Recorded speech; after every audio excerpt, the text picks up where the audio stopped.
விநாயகர் சதுர்த்தி வருது. அதுக்கு நம்ம சூப்பரான ஒரு பிடி கொழுக்கட்டை செய்யலாம். நம்ம ஹேமாஸ் கிச்சன் ஃபுட்ஸ் கொழுக்கட்டை மாவு வச்சு தான் நான் இன்னைக்கு பிடி கொழுக்கட்டை செய்ய போறேன். மாவு பாருங்க எவ்வளோ சாஃப்டா இருக்கு பார்த்தீங்களா, சூப்பரா இருக்கும். ஃபர்ஸ்ட் ஒரு அரை ஸ்பூன் நெய் எடுத்துக்கிறேன். 2 ஸ்பூன் பாசிப்பருப்பு. ஃபர்ஸ்ட் இந்த பாசிப்பருப்பை வறுத்துக்கலாம். பாசிப்பருப்பை வாசம் வரணும், அந்த அளவுக்கு வறுத்துக்கோங்க. இப்போ அளவு எல்லாமே ஒரே அளவுல தான் எடுக்கணும். 1 கிளாஸ் மாவு எடுத்தீங்கன்னா அரை கிளாஸ் தேங்காய் துருவல், 3/4 கிளாஸ் வெல்லம், 1/2 கிளாஸ் தண்ணி. இந்த கிளாஸ்லேயே தான் எல்லாமே நான் அளவு எடுத்துருக்கிறேன். இப்போ தேங்காய் துருவலையும் இதிலே போட்டே வதக்கிக்கோங்க. தேங்காய் வறுத்தல் செஞ்சோம்னா நமக்கு நேரமானாலும் கெட்டு போகாம இருக்கும். இப்போ இதை வந்து வேற ஒரு தட்டுக்கு மாத்திக்கலாம். இப்போ 1/2 கிளாஸ் தண்ணி, 3/4 கிளாஸ் வெல்லம். வெல்லம் பாகுலாம் எதுவும் வர வேண்டாம், கரைஞ்சா மட்டும் போதும்.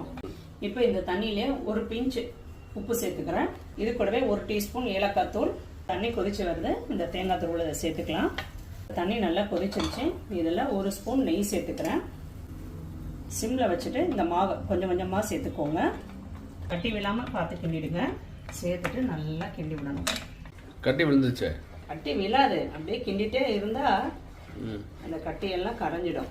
வித்தியா சரி வருதா? சரி.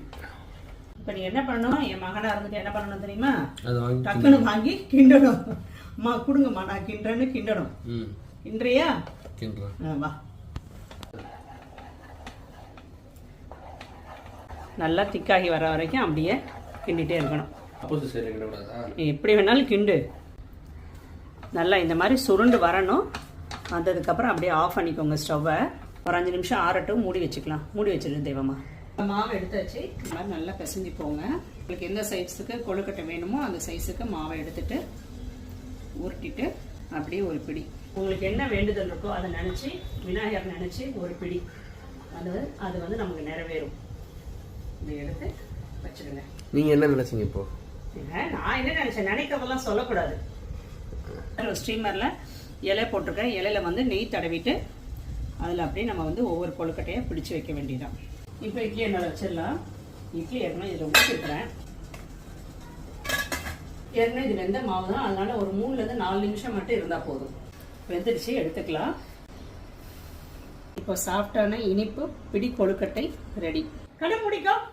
கை நீட்டு. கை நீட்டு இல்லை.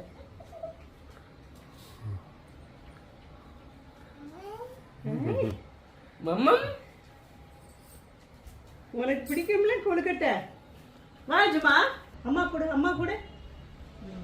அஜுமா எப்படி இருக்குமா? நல்லா இருக்குமா? நல்லா இருக்கா? நல்லா இருக்கும்.